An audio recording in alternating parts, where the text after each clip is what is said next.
Alpha Omega.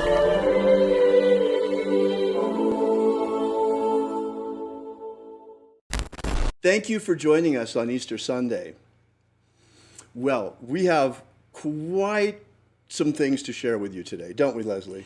Yes, in fact, a number of really amazing revelations will be revealed to you today. A lot of things coming up here. I am Bishop David Griffin, and I'm here together with Reverend and High Priestess Leslie McQuade.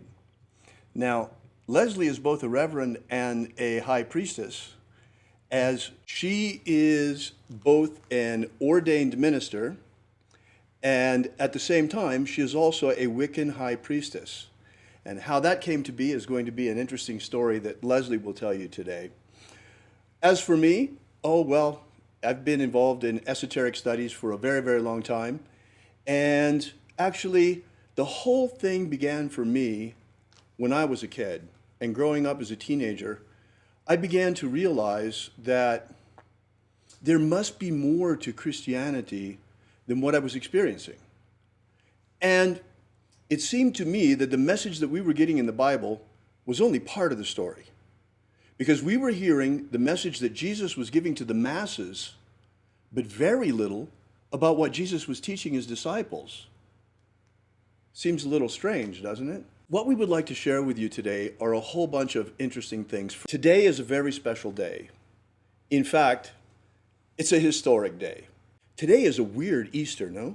Very strange. For the Very. first time in almost 200 years, the egg celebration at the White House will not be taking place. Oh, that's so sad. It's tragic. It's tragic, and many, many other things. Believe it or not, there are today people who are being arrested for going to church. Well, if not arrested, ticketed. It's been going on for a week already. Folks, we are in a serious situation here. It's very serious. No, Leslie? It's incredibly serious. We are all under house arrest. We are involuntary prisoners in our own homes. Exactly. And there is absolutely no reason for it. This should show us just how quickly freedom can disappear. In fact, freedom can disappear very quickly. Look what happened to us. So fast, just because of a virus. Might not have even been a virus. Had they said it anyway, we would have all reacted the same. What we have shown here is just how quickly humanity will acquiesce and put up with totalitarianism. I mean, we are, for all purposes and effects, under martial law already, at least for now. Our ancestors would be absolutely horrified to see us in these conditions. Absolutely. It's really, really horrific what is happening to us. Now, you may ask, so what does all of this have to do with what we're doing here today? Well, we're here gathering today in a religious, spiritual service and webinar where we're going to be transmitting important information on Easter Sunday in the last remaining refuge where we can actually gather together today. I mean, that is not cool. Not at all. Here we are in cyberspace, which we all know is heavily censored already, and now it's taken away from us our ability to physically assemble, to gather together as a group, even to go to church on Easter Sunday. That is astonishing, the lack of freedom that we are now experiencing. About what a travesty it is that we can't gather physically today. That's right. And people are actually getting ticketed for going to church today. And we're talking about just how horrible it is that our freedoms are being trampled on the way they are. They've even announced that in certain areas of the United States, big box stores such as Walmart and Home Depot are going to have police checking people's carts as they exit to make sure they have not purchased any unnecessary items, or perhaps that they have purchased more items than they were allowed under rationing. This is in the UK that we saw that happening, but it could happen here, folks. Look how fast it happened with this virus situation that we find ourselves right now under house arrest, imprisoned in our own homes. That's basically what's going on. Can you believe that?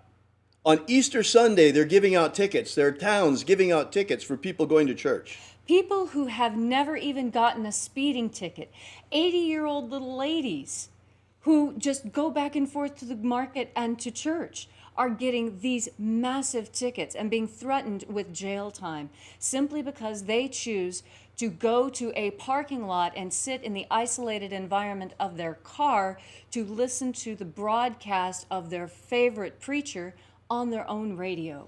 Exactly, because they're sitting in the parking lot of the church. They're not allowed to do that. I mean, they're following social distancing guidelines. Yes. Folks, what this shows more than anything is how precarious our freedoms are. They could be gone tomorrow like that. I think we're going to come out of this okay this time, relatively okay.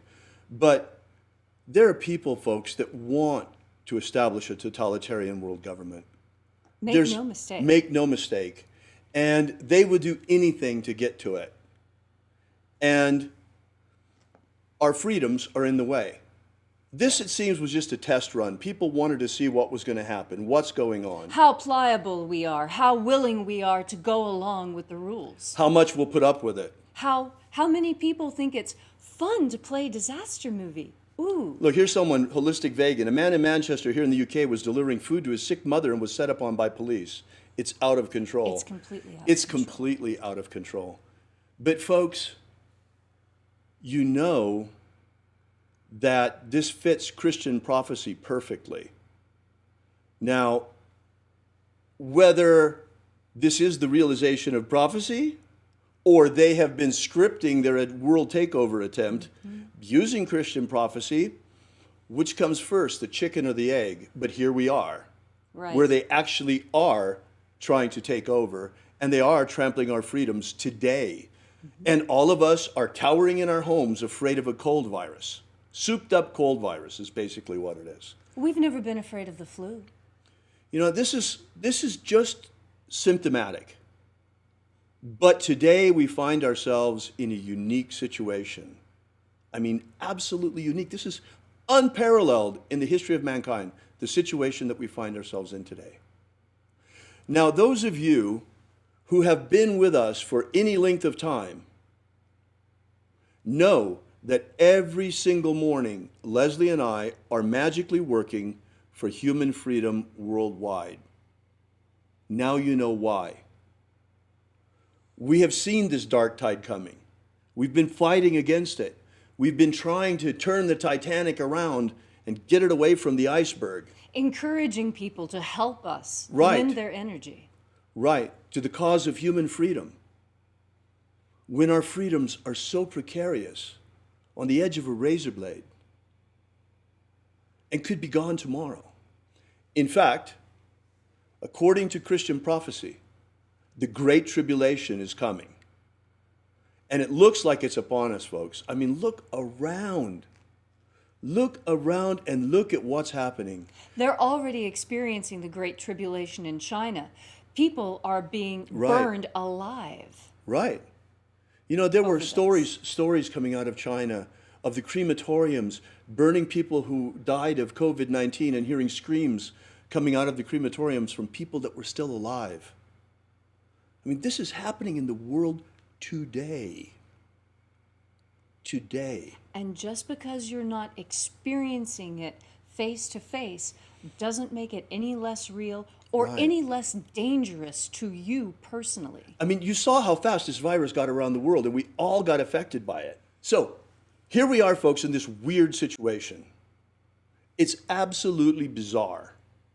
Very, very strange situation. Never heard from before in the history of mankind.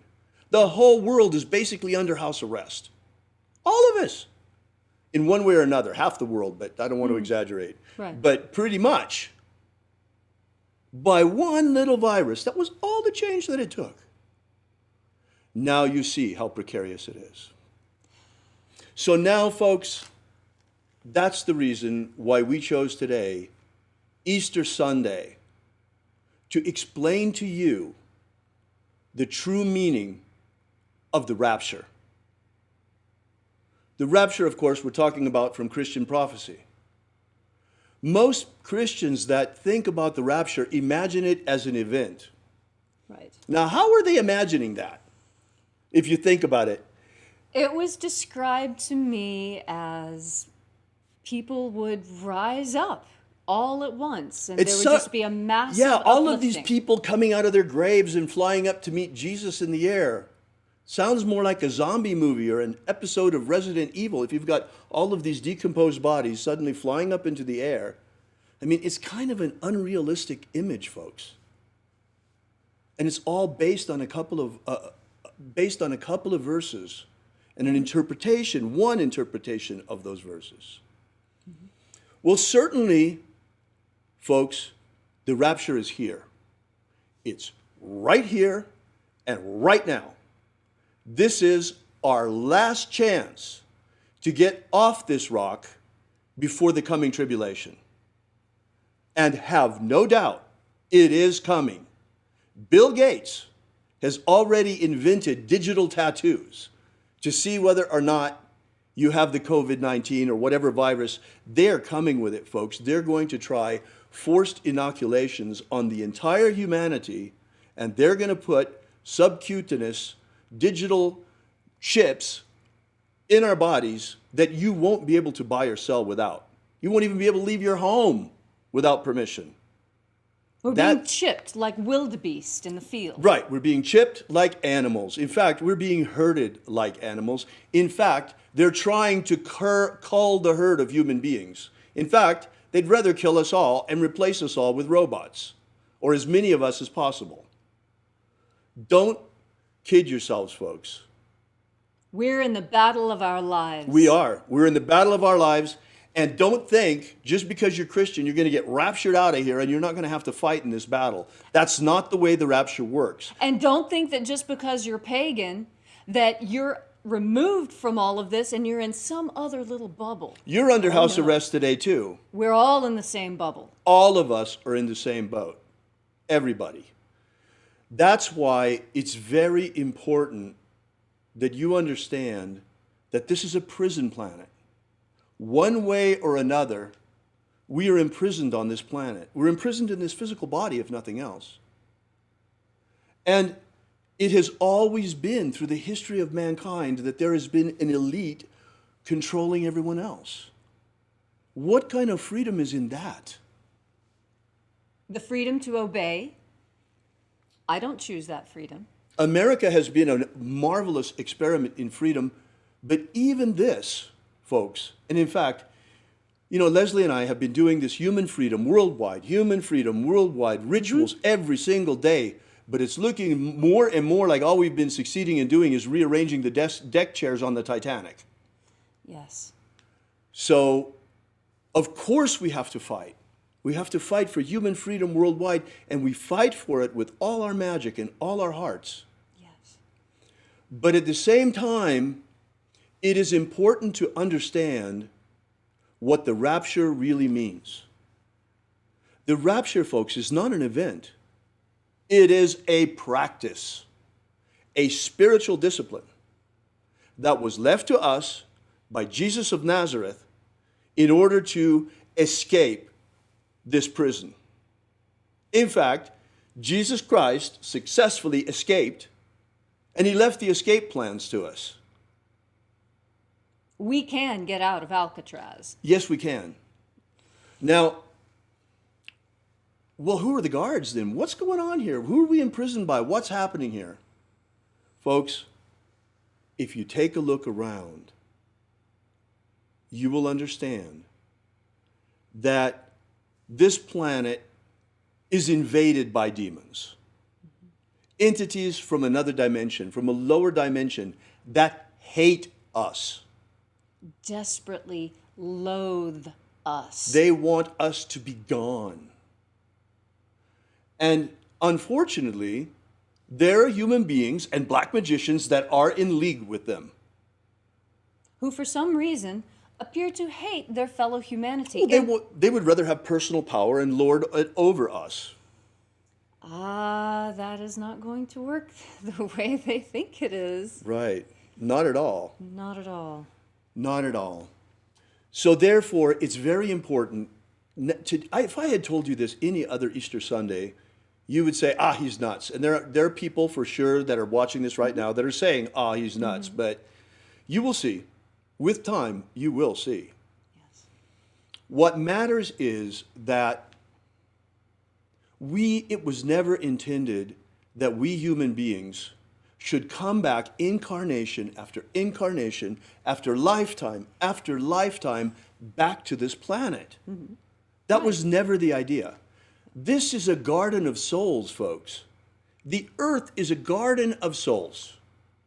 This is our kindergarten. This is our childhood. This is the first stage of life for us. Every single human being, including you, has a divine spark inside. A spark of divinity that comes from the highest dimensions, inside light.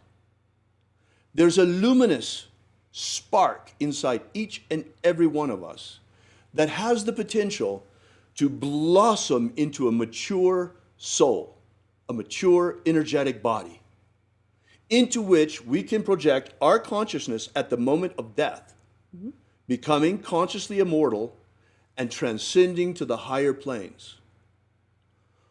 All of the great initiatic traditions of history have talked about this, folks. Yes. So what I want to talk about a little bit are a couple of books that many people are very, very familiar with, and most have read at least one of them. Right. The Tibetan Book of the Dead and the Egyptian Book of the Dead. Right. Now, what makes these two texts so interesting? Well, first, Jesus would have probably had access to the Egyptian Book of the Dead. Right. It was in existence at the time of his life. So too, the Tibetan Book of the Dead. And there are those who think that perhaps a journey was made at some point during the missing years of Jesus, and maybe he studied in India, maybe he studied in the East. There's no definitive proof of that we've found thus yet. That being said, there are amazing synchronicities between the Tibetan Book of the Dead, the Egyptian Book of the Dead, and the process of rapture. Folks, early Christianity did not look at all like it looks today. Things have changed over time. In fact, the biggest change was the coming of the Roman Church, especially the coming of the Roman priesthood and Roman Christianity becoming the official religion of the empire. When that happened, it was just a question of years. Magic was forbidden throughout the empire. Imagine that. And in fact, they began to eliminate all trace of Jesus' magic from canon. Completely scrubbed. And people until today have been told that magic is evil. You would not believe it, folks. It is absolutely unreal. One would think that things have changed after 2,000 years. You see, back in Jesus' day, they accused him, the religious leaders of the day, the scribes, they accused him of casting out demons by the power of the prince of demons. In other words, being in league with demons himself. Jesus' answer was, a house divided against itself cannot stand. As we see in the United States today. I know. So, but the point is that nothing has really changed. Religious leaders today still condemn magic. Even the magic of Jesus, some of them. Believe it or not. And there is no evil in the magic of Jesus, folks. None whatsoever. It is the most sublime magical system of the magic of light that I have ever experienced in my life. Yes, I agree. You know, I've practiced a lot of different types of magics, and the magic of light is by far the gentlest, the most effervescent, the most uplifting and life-altering magic I have ever personally practiced. And by life-changing, I mean that when you undertake a magical practice, any magical practice, in fact, anytime you decide to do something new, it's going to change you. For example, If you decide to start playing a musical instrument, you will never listen to music the same way again. You have been changed by the process of learning how to play music. Right. So too with magic. Magic changes you in very predictable, very prescribed, very planned ways. Especially the magic of light, because you're changing yourself through the contact with the angels themselves. Yes. And this contagious contact with angelic forces naturally uplifts the human spirit that is contained within our bodies. Jesus taught this as well, folks. He taught it to his disciples. The Romans, I mentioned, tried to eliminate every trace of Jesus' magic, especially the Roman priesthood and the Catholic Church. In the early days of the Catholic Church, they were misguided following the councils of Nicaea, when they established prescribed canon and eliminated certain things. One of the things that got eliminated was Jesus' magic. In fact, they tried to wipe out all trace of it, but they weren't able to. The bishops of Egypt, some of them, were clever enough to bury some of the most sacred texts beneath the sand so the Romans couldn't get at them. And one of these was recovered in 1769 near Thebes in Egypt, near Karnak, in fact, in a document called the Bruce Codex, which contains, in my opinion, two of the most important documents of spiritual treasure of the Western world. The first and second books of Iao. The first book of Iao and the second book of Iao. The first book of Iao contains the magic of the treasuries of light. That is what Leslie and I have been sharing with you now on a daily basis for almost 2 years now. Yes. Every single day, you opening the treasury of light, a different treasury, and working our way through the entire system. And also doing some work with scrying on our own to get to know the system thoroughly. Mm-hmm.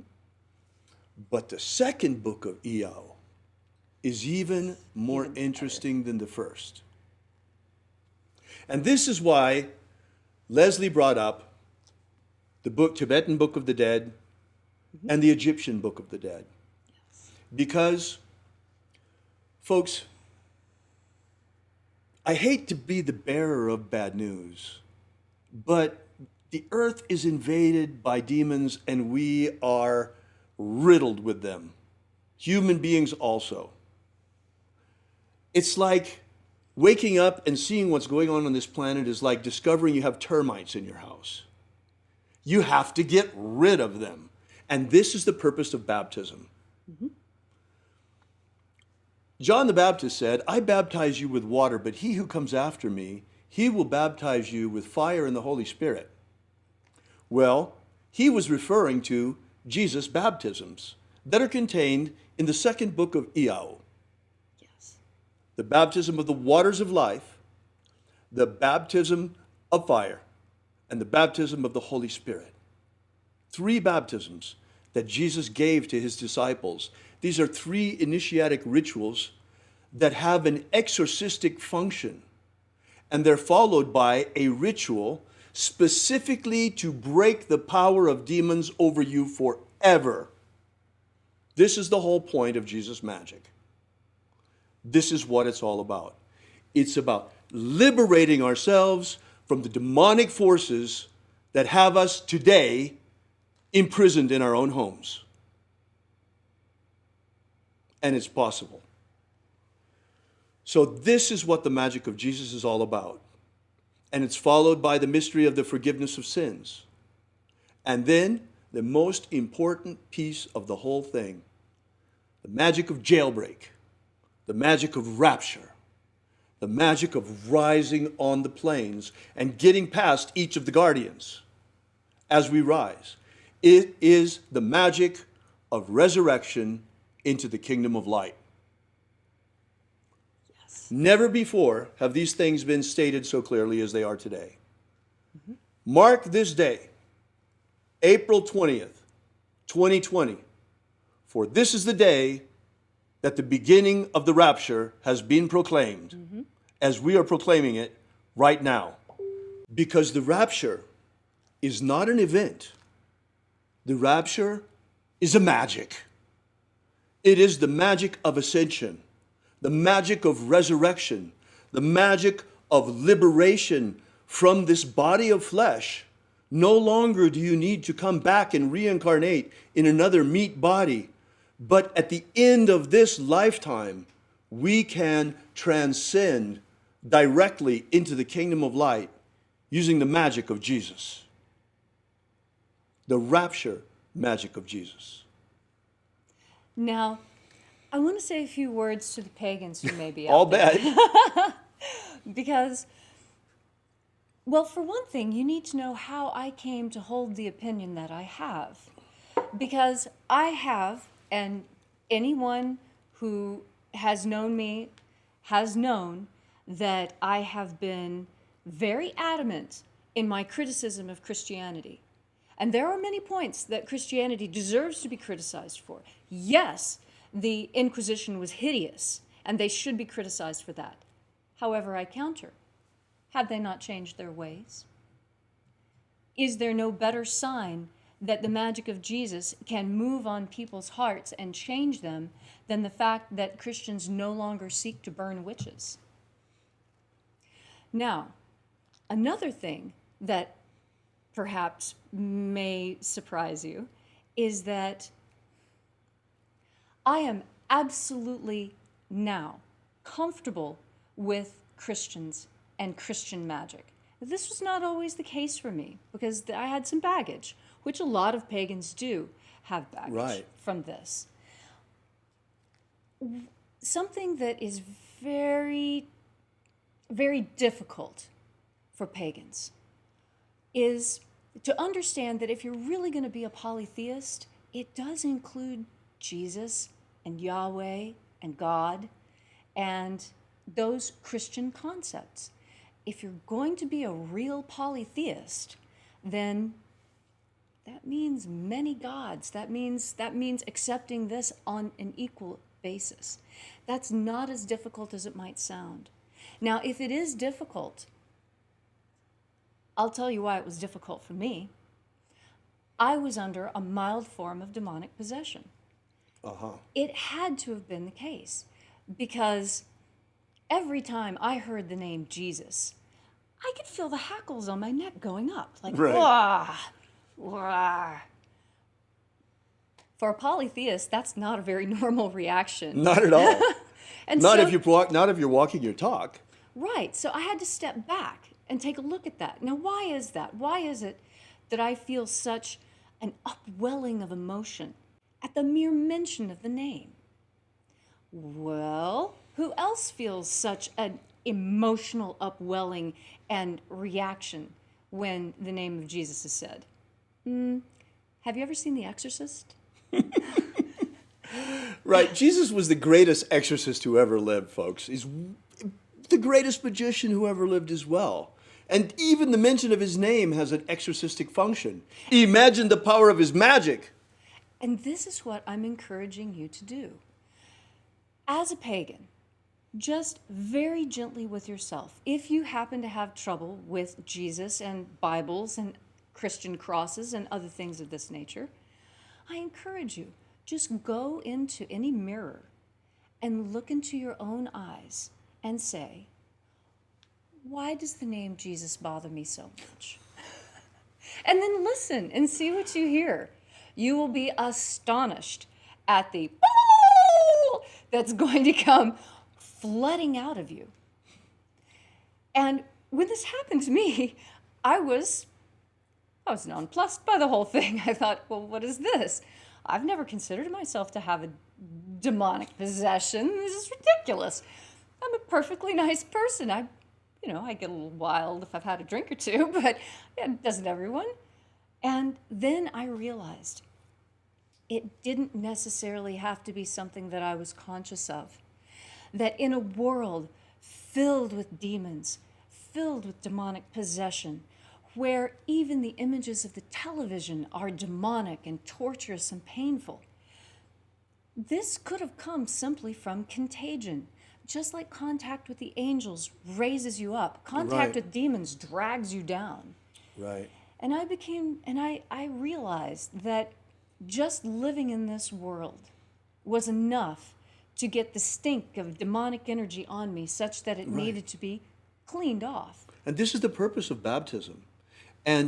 But don't kid yourself, Christian magic is not, or Jesus magic is not the only form of exorcism, by no means. No, the Tibetans have an incredibly effective form. Very wealthy. They've got the big purba that they use, and drums and horns. But all of the great initiatic traditions are concerned about banishing these demons. Also, shamanic traditions, dark shamanism that a lot of people don't want to talk about, where you use somewhat malevolent forces. That's war magic. Dark magic is, there's a war magic that can be used.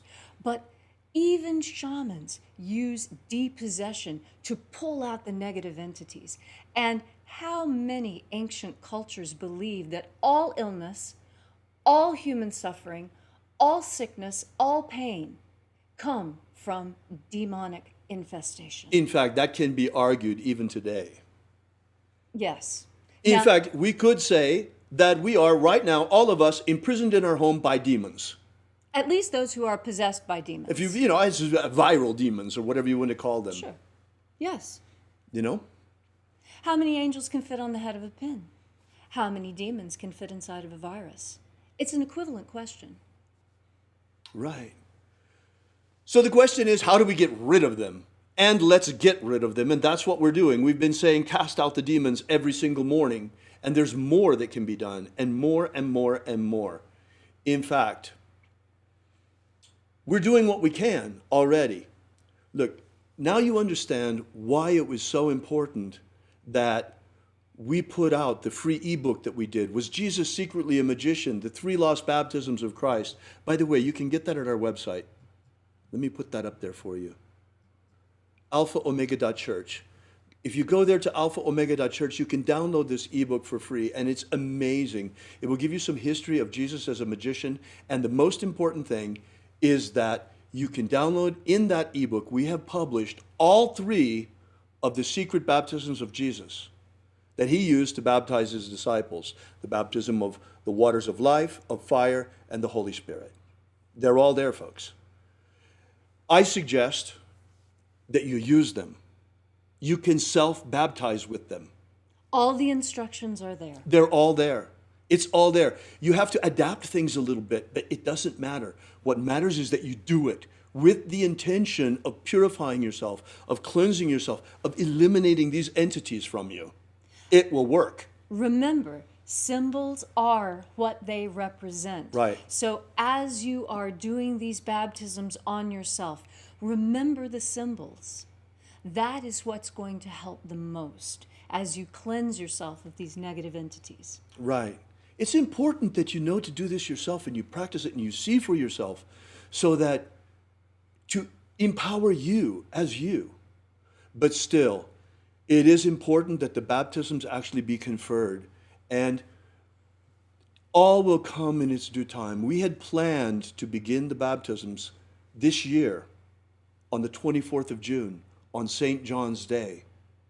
But as you can see, the demons had other ideas. Now, instead, we're all imprisoned in our homes.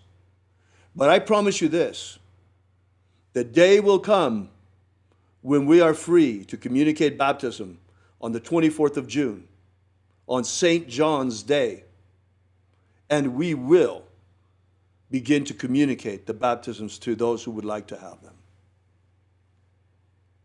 As John baptized in the desert, so do we. There's a reason for that. Why did John baptize in the desert? Because of the powerful sun there, the God force energy, how strong it is burning in those places at that time. We will communicate these to you. I will baptize you with the waters of life, with fire, and with the Holy Spirit. By the way, my middle name is John, for those who may not have known that. Let me say a word to the Christians. This message, the message of the rapture, is not exclusively for Christians. In fact, this is one of the things that has gotten me in trouble more than anything, is the fact that I have Leslie by my side. Hi. A pagan high priestess, which I have insisted on from the very beginning.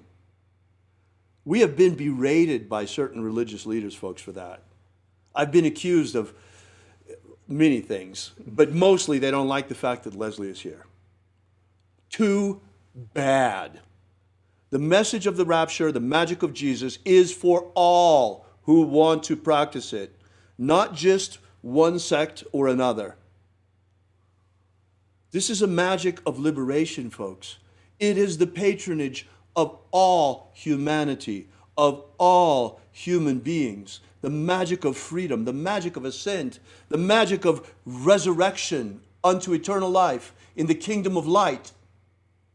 The kingdom of light is a very real place, folks. It is a dimension at the speed of light. And that's where we're going using this magic.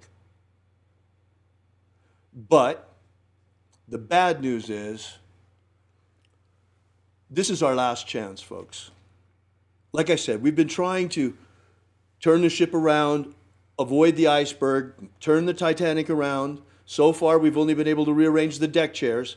That's why today that we're all imprisoned in our homes, we are bringing out the magic of rapture and the message of the liberation that comes with the magic of Jesus. Now, it's very true that this message is not just for Christians, because, in fact, in Jesus' day, there weren't any Christians yet. There were only those who followed him. And those who followed him came from every stripe and description. Right. Mary Magdalene came from the city of Magdalene, which was a port city, very much like Alexandria, and had every religious and magical stripe that you could think of there. And yet, with all those different choices in front of her, she chose the magic of light. And I believe I know why.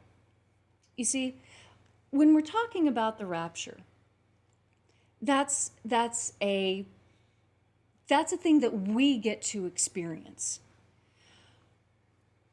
Easter talks a lot also about the resurrection.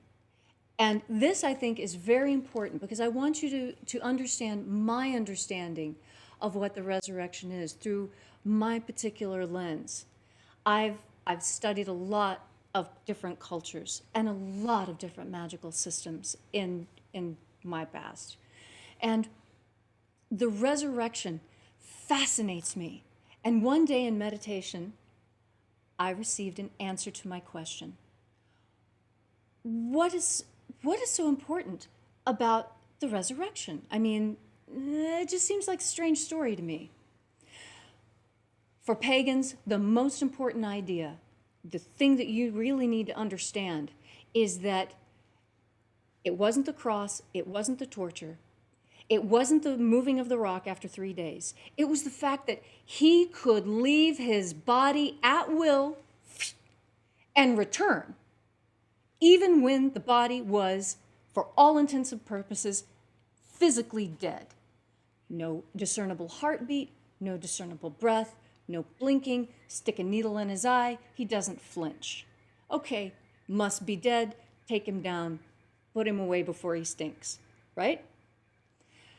It is amazing that someone could physically disconnect their spirit from their physical body, leave, and then come back and reanimate that body. That is a magical power that I am awed by, to be quite honest. I have seen some really incredible acts of magic. I've seen telekinesis. I have seen levitation. I've seen some really kind of startling, freaky things as well when I was hanging out with the Indians. But I have never seen anyone who has the ability to die and come back. That is a magic beyond all others. And what that says is that his light body was so fully intact and so functional that it was ready right when he needed it. And he could just bloop, step right into the new suit and out of it and back in and out again. And this is talked about in the Bruce Codex, how he was able to put on the robe of light. The robe of glory, exactly. He recovered his robe of light. You know, this story is quite amazing. And it's very important for the Christians out there to understand that Jesus' main message was not salvation. His message was abundant life, here and now. And you can have all the life you want. We call it God force energy. You just have to learn to assimilate it and shine it. This is the most important part of his message. And it's the part that Christianity today has lost.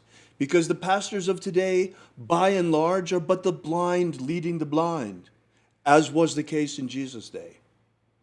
In fact, many of them condemn the magic of Jesus itself, when it is the true magic of true salvation, the magic of transcendence, the magic of resurrection unto the kingdom of light, the magic of ascent into the luminous dimension inside the sun. And that's another thing, folks. Why is it that humanity still today apparently can only imagine life on other planets and not life in other dimensions? Why do we have to think that there could only be life on a planet in another solar system? Why not? Why can we not even imagine that the stars themselves are teeming with life? Life not like what we know, because it's a luminous life, not material. Right. We scrape together our pennies and send it to the government so that they can build these fabulous machines that carry them places to grab little samples of water and look and see, are there protozoa? Is there life?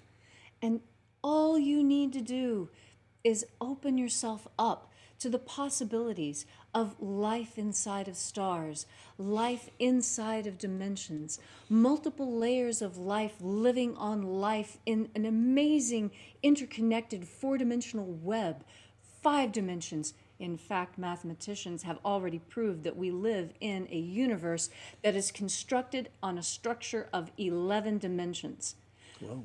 We have access to only 3, and peripherally of a 4th one. So why do we think we know what life is? Why do we think we know where it can be found? Those who practiced in the past ancient magics, in fact, had more knowledge of life in other dimensions than we have. Although that is changing. There's a very startling development. There are those who are experimenting with going into other dimensions through the use of hallucinogenic drugs and electrical wires. The problem with that is you don't have any roadmap, and you're just being dragged off to who knows what, and they run smack into these demonic clockwork elves. A lower dimension, because Right. the drugs are pulling them down. Right. Folks, all you really have to do is open yourself to the angels. They will come. And it's really wonderful when you're using the magic of light of Jesus. Because the magic of the treasuries of light is astonishing in terms of contacting the angels. And once you contact them, the contagious contact with them, because they are reaching down to you from the kingdom of light, from the universe of light, from the luminous dimension inside the sun. And contact with them changes your energetic body, your nature, so that you become more luminous yourself. This is what the magic of light is all about, in all of its forms. Yes. By the way, something occurred to me when you were talking before, Leslie. Yes. You know, you're right. Yeah, okay, I get some grief because of the fact that I insist on including you. Oh, but you don't know how much grief I get for including him. I know, it goes both ways. Hey, well, we're in good company, because guess what? Jesus got the same grief in his day for including Mary Magdalene. And she, I'm sure, got the same grief for hanging around with him. And she was one of his closest, if not the closest, disciple. And just for the record, no, she wasn't a prostitute. She was a free woman, unmarried. Right. And because she was a free woman, unmarried, in a time when most women her age already were married, that is why in the 1300s, preachers started describing her as a harlot, because in the 1300s, remember, now we're getting back into the Inquisition, now we have to Right. stamp down free women. Right. This is when she adopted that, when that moniker was given to her as part of the Inquisition. It was not even part of the ancient Council of Nicaea. Well, you'll be happy to know that in the first and second book of Iao, when Jesus is talking to his disciples, in fact, some of the most important interactions are with Mary Magdalene, who was one of the disciples. In fact, he called her his best disciple because she was able to grasp his message better than anyone else he taught. Right, right. So, the fact that the magic of Jesus is back, folks, is a big deal. It's a huge deal. In fact, it is the second coming of Jesus' magic. Yes. And we're so lucky that it's back. But it's going to be challenging. It challenges a lot, especially people who are very sectarian in their views, that think it should only be for our group and not for that group over there. Well, I'll tell you this, though. We're putting it out there for everyone. All who would practice. All who would practice. All who would practice. But the prophecy says there will only be 144,000. What does that mean? What this means is that, okay, we are right now in the end of days. We're about to enter into the period of the tribulation. I think it's going to be postponed during our lifetimes. It will probably be the next generation. Because first, the rapture has to have its time. The time for this mission has to first exist so that we have the opportunity to practice. We have the opportunity to leave at the end of this incarnation. But this is the last chance.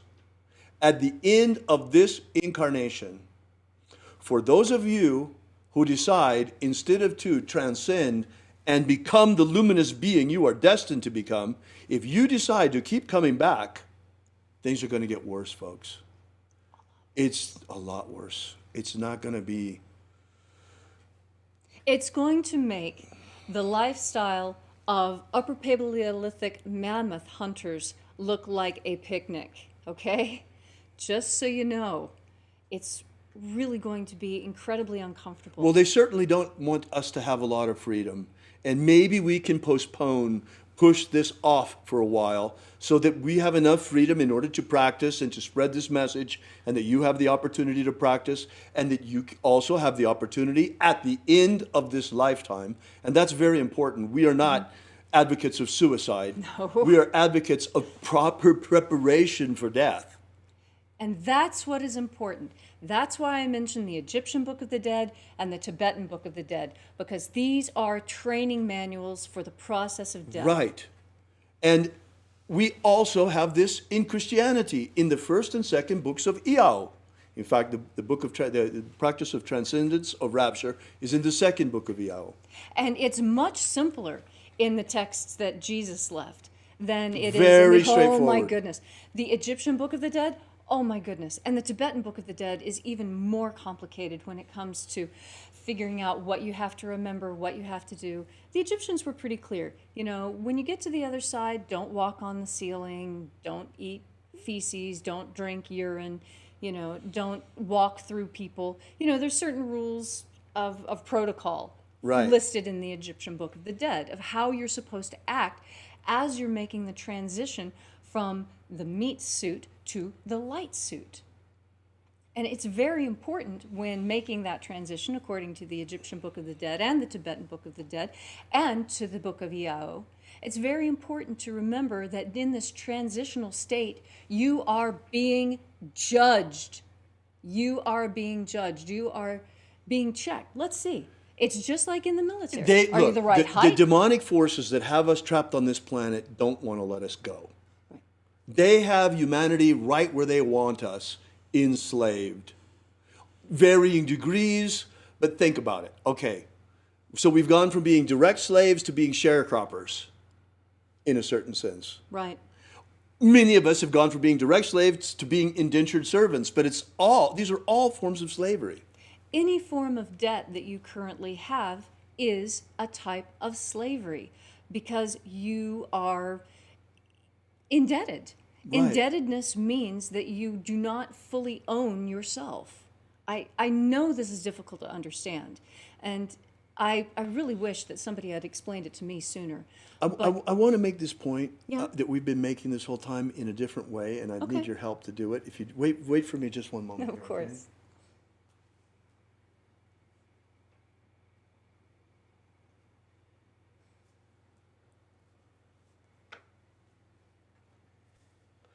I think you've seen this before. Join me up here where they can see it too. Okay. There we go. I think you've seen this before.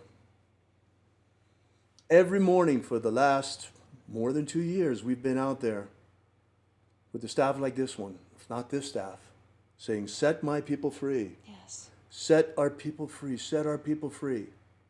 Well, today, for the first time, the meaning of this becomes clear. This is very much like the staff of Moses. And in fact, this period of the rapture is very much like the Exodus. It is time, folks. At the end of this lifetime, it is time for us to leave this planet forever. The time has come for us to leave the land of Egypt and to enter into the promised land. This is a symbol, folks. The land of Egypt is this planet Earth, and the promised land we speak of is the luminous dimension inside the sun. We are luminous creatures, and the time has come for us to go home.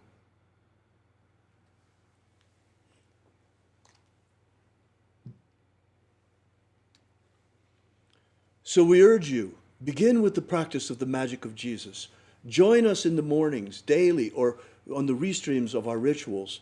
Vibrate the names of the angels with us. They will help you. They will guide you. They will help you to assimilate more God force day by day, day by day.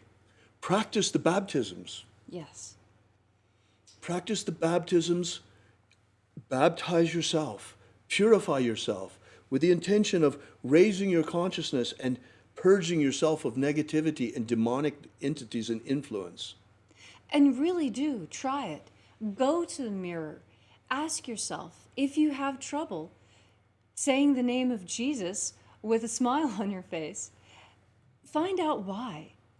You may discover that, like me, you have a contagious demonic infestation that needs to be removed in order for you to become more luminous.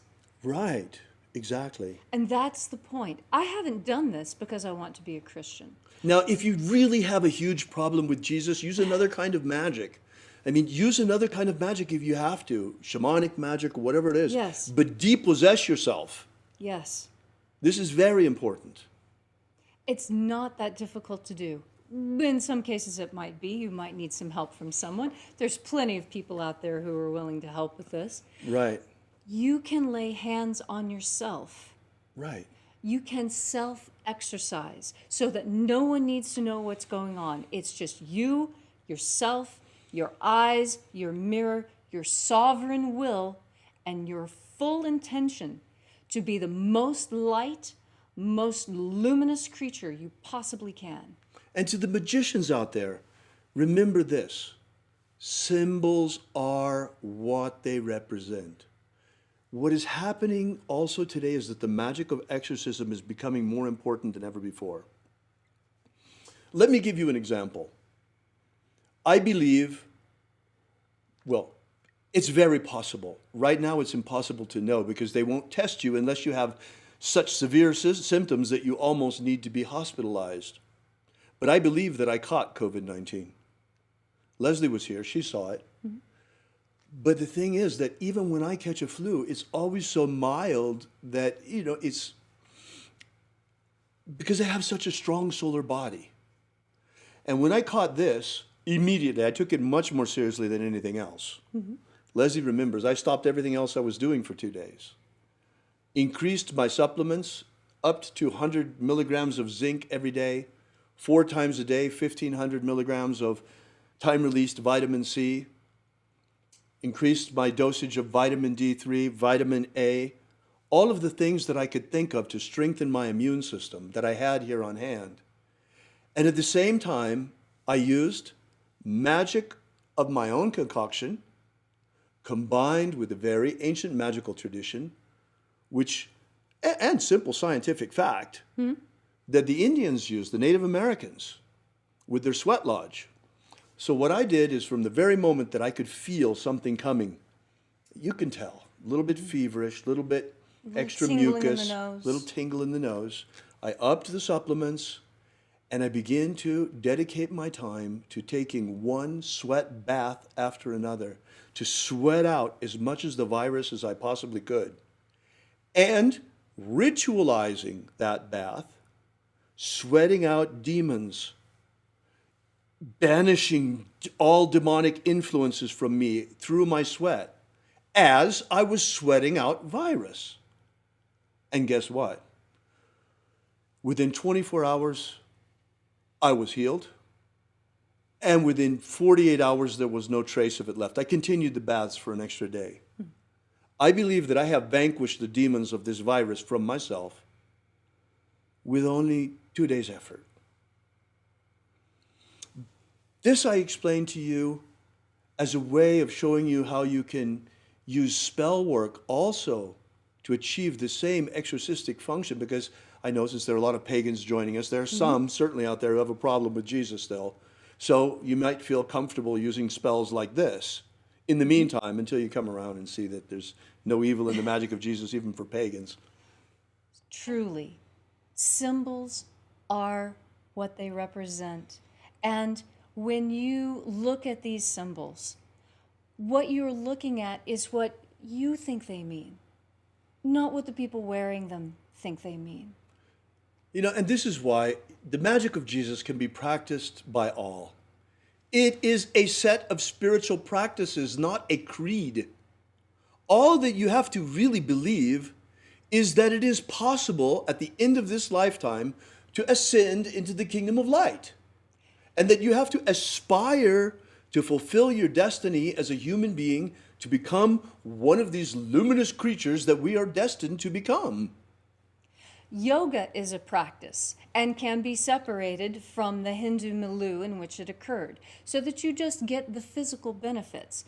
But most people don't realize that the yoga process itself pumps God force into you by the combination of breath and movement.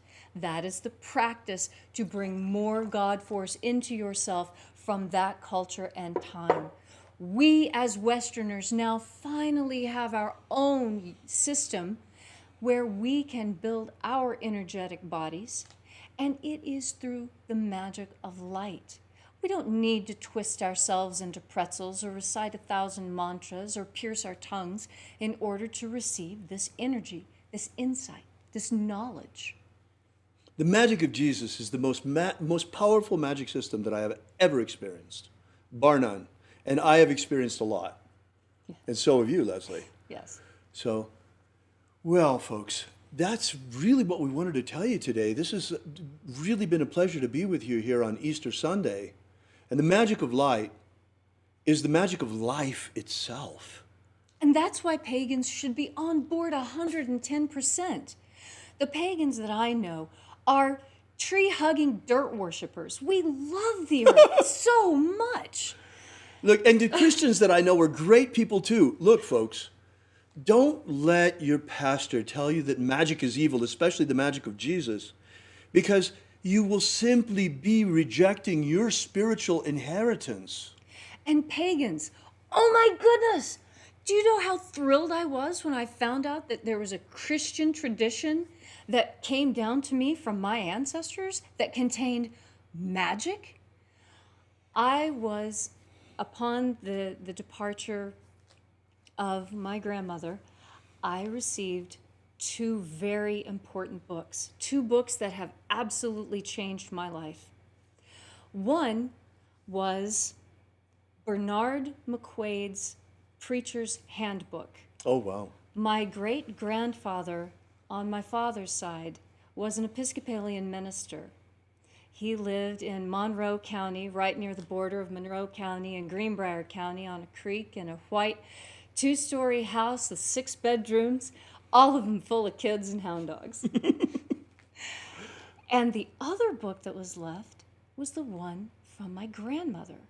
She had converted to Catholicism, and I had what had been given to her by her priest, a very old copy of the Order of the Mass. Wow. I have the consecration of bishops, how to perform a Catholic exorcism, the way the Catholic Mass is structured. It's in Latin, it's in English, side by side. And as I started going through it, and going through the other one, I realized, oh my goodness, these are books of shadows. These are spell books. And I went through and I started working some of the spells. And the magic that is contained there is every bit as powerful as anything I learned from Manny Two Feathers. It is strong magic, and it's our birthright. Most pagans that I know are converts. They were raised in a Christian house and they decided that Christianity wasn't for them, so they adopted a new faith. Well, I am here to tell you that it is time for you to take a look at that which you left behind, because Don't throw the baby out with the bathwater, folks. I think you missed some really good stuff. Now, do not listen to the preachers of the past. You know, religious zealotry is really a problem. Yes, I mean, it is. whether it's Islamic religious zealots or Christian religious zealots or pagan religious zealots. Or atheist all of zealots. these people that want to create these little boxes and exclude Right. everybody else. Well, look, folks, here we have got a magic of transcendence. We've got something of great value, of huge value, that is the patrimony of all mankind, and we can all use it to not have to come back to this dirt ball after we die. But this time, we go to the kingdom of light. We transcend. We're ready. We know how to escape. We know how to get past the barriers. Yes. That's the magic of rapture. That's what it's all about. And this transcends creed. Yes. That's the message. This is why you have a Christian bishop here standing next to a pagan high priestess, well, who is also a neo-Christian reverend.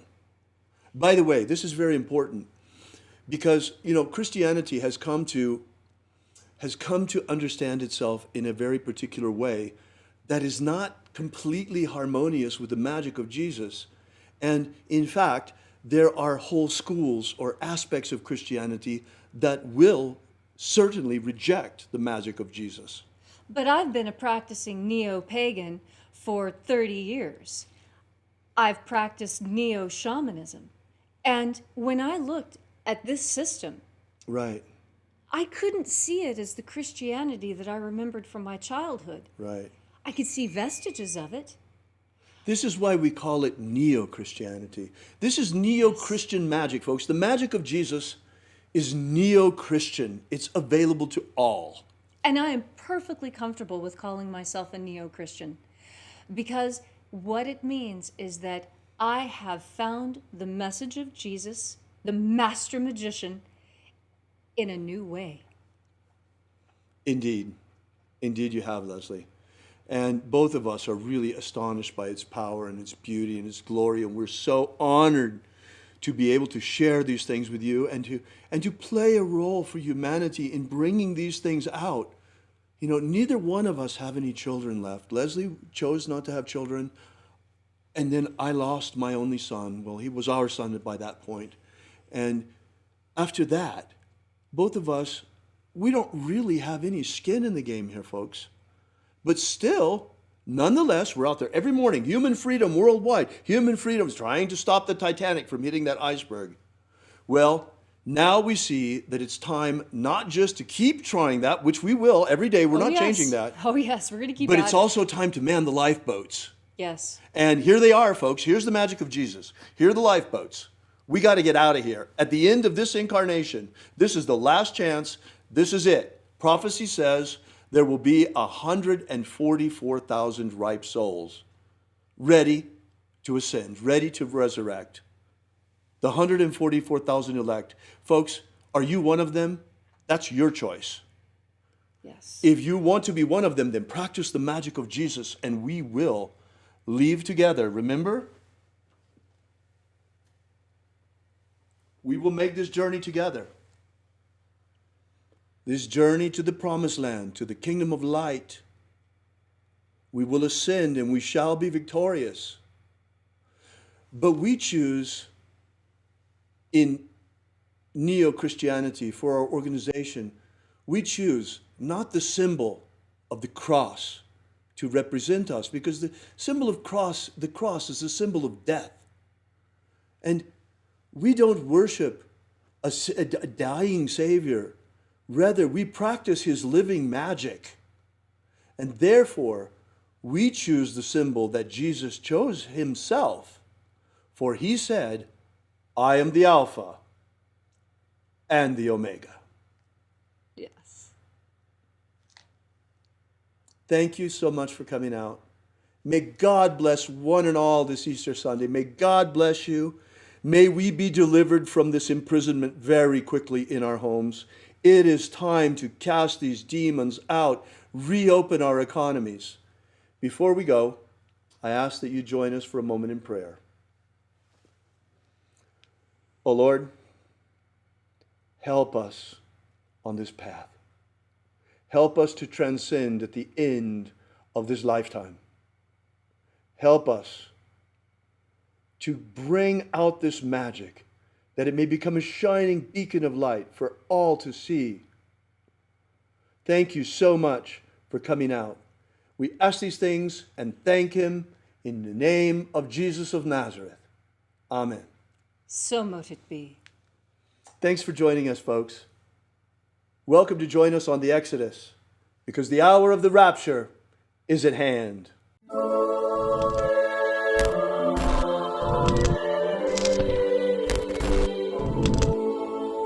Alpha Omega. Yesterday we released this brand new ebook, Was Jesus a Magician? Give you the basic background of the rediscovery of the lost books of Yahweh, how it happened, why they were repressed, why it is that the magic of Jesus was nearly destroyed and wiped from the face of the earth, and the miracle by which it survived. How we only have one precious manuscript of this ancient knowledge, and that's truly all there is left. Well, maybe in the Vatican they have it, but they're not about to give us that to fill in the little gaps that we found. So be sure to make sure you download this. You don't want to miss this. You can get it for free for now at thesecretsofjesus.com. Thesecretsofjesus.com. Are you familiar with the Rosicrucian with what's his name? He's popular in the States. He's the president or the Emperor. Imperator. The president. Emperor. Imperator. From the Golden Dawn. What's his name? Oh. David Griffin holds this position as Emperor. Imperator. David Griffin. David Griffin. David Griffin. David Griffin. David Griffin. Have David Griffin. I saw an email yesterday that he sent out about, there's a magical war going on. The Mage War. Demons of the infernal realm. All of them. There is really a magical war going on. The Mage War. There is a guy called David Griffin who is heading all these magicians. David Griffin is S.L. McGregor Mather's present successor. David Griffin. David Griffin. David Griffin. David Griffin. I'm Golden Dawn Imperator David Griffin. David Griffin. David Griffin. David Griffin. David Griffin. Now David Griffin. There's a magical war going on. So there is really a magical war going on. Alpha Omega.